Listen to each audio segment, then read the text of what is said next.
Not very long ago, I did 100% RGB vomit PC. Just balls to the wall, unicorn excrement, color explosion. This time, for $1,000, I'm gonna try and build a much more classy RGB PC.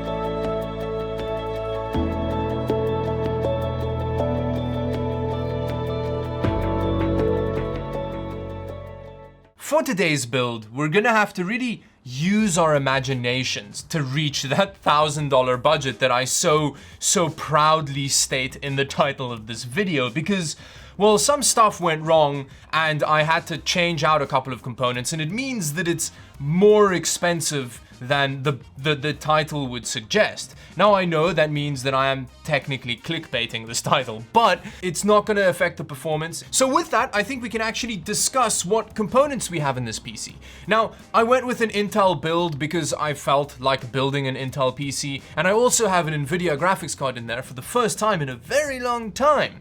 And we'll get into why I chose that specific graphics card in a bit. But CPU-wise, we have an Intel 9400F for the entire reason that I had one lying around.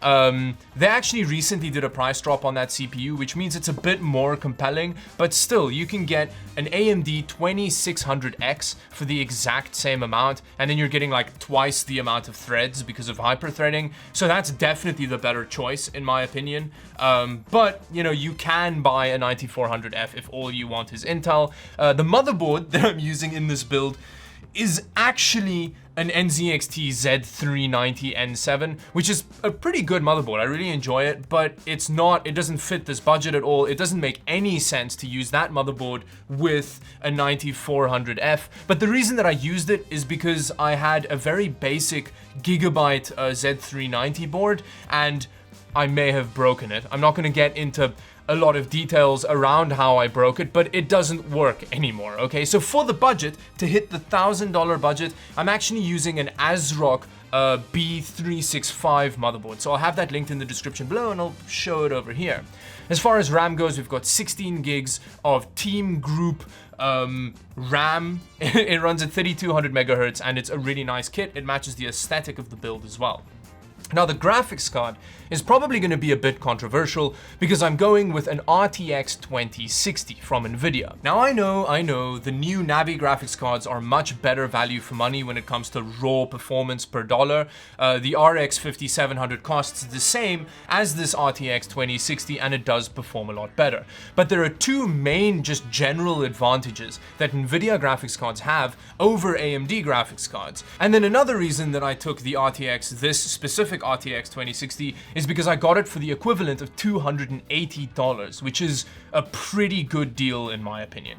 But let's get into the more general advantages. The first advantage that NVIDIA graphics cards have over AMD graphics cards is you don't have to interact with AMD drivers. Now, I know that this may be fairly controversial, but that in itself is enough reason for me to go with an NVIDIA graphics card, but many people may disagree with me, and you may voice those disagreements in the comment section below. But the other reason, which is more objective, and this is something that you can't really disagree with, and that is NVENC. If you are at all interested in streaming with a PC, NVIDIA graphics cards are a no-brain choice, because especially for budget streamers, it means that you don't have to buy a really expensive CPU. NVENC is a pretty cool technology. And if you go up from the GTX series of graphics cards to an RTX series of graphics cards, you get an even better NVENC controller. So I am going to stream with this PC later today. I normally stream on Saturday Saturdays at 11 a.m. Pacific time. So if you're interested, go and check out my Twitch channel in the video description. Now moving on to the case, it was actually sent to me by Bitphoenix, but that's not going to change my opinion on it because, well, I have some things to say about building in that case, but I'll get into that a bit later. One of the really great things about this case though is that it has a mesh front panel, which means it's got pretty good airflow, and it comes with 4 RGB fans. And the case costs around $80. So you're getting tempered glass, a mesh front panel, and 4 RGB fans for about 80 bucks. That's pretty crazy value for money, especially if you are into RGB on a budget. And I think it's the cheapest case fan configuration you can buy to get the 3 RGB fans glowing through the front effect, which I know is very desirable. Is that a thing? 3 RGB fans in the front glowing effect? But yeah, so the case looks pretty good. I got it in white, and we'll get some more shots of it that aren't in the dark, like in the beginning of the video. But yeah, I'll talk you through the building process soon. And now the cooler that we used for this build is a Cooler Master Hyper 212 RGB. Now I really like that cooler, as I say in every single video ever, but I had to make some changes to the cooler because of the motherboard. Now initially the motherboard that I was using had the normal 4-pin RGB cable thing, but NZXT's motherboards come with like a built-in Hue Plus, so it means that they don't support anything other than Hue Plus RGB, or at least I couldn't get anything else to work. So I actually had to change the RGB fan to 120mm NZXT fan. I still don't know how to pronounce that, and it actually looks really cool. I really like the way that that turned out. And the power supply is a 650 watt EVGA model. Okay, now with that, we can get into what this PC looks like assembled, and then I'll briefly talk you through the building experience, and then we'll get into gaming performance.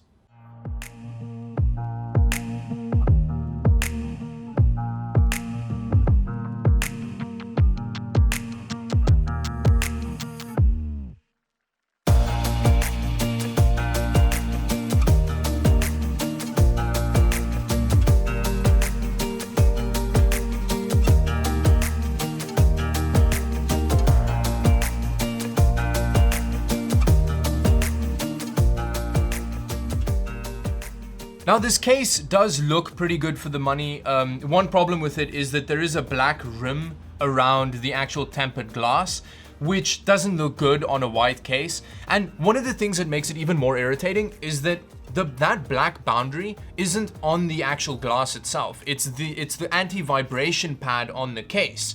So that kind of, they really could have painted it white. But it's not a massive deal. Another thing is that the build quality on the case isn't amazing. There's some flex in the front panel, and some paint comes off quite easily. But again, for $82, you're getting 4 RGB fans, tempered glass, and like it's pretty good value for money, even with its kind of build quality compromises. Now another thing that I have to say is that the cable management routing holes and stuff around the motherboard tray is not great on this case. As you can see, I have to take the motherboard, the 24-pin cable, really far to actually get to the slot on the motherboard. So if they added another one of those grommeted holes higher up, it would have been really great. Another problem, and this is the biggest problem with the case, is the actual CPU cable cutout. Because when you look at the case, it looks like there's a lot of space. It looks like it's a whole slot up there that you can like fit cables through and stuff. I was very excited for that. But then there's only like one little bit of cutout that's kind of like obscured by the motherboard as well. That's really irritating, and it meant it was really difficult to get cables and stuff through, especially considering the fact that there is all the RGB crap on the back fan. With that, let's get into the gaming performance. So I didn't have a lot of time for this video, so I've only got 6 benchmarks here, and yeah, the PC performs really well. As you can see, you're getting great performance at 1080p at ultra settings on most games, but that's kind of where the RTX 2060 performs really well. It's also good for 60 frames per second 1440p if you do game at that resolution and frame rate.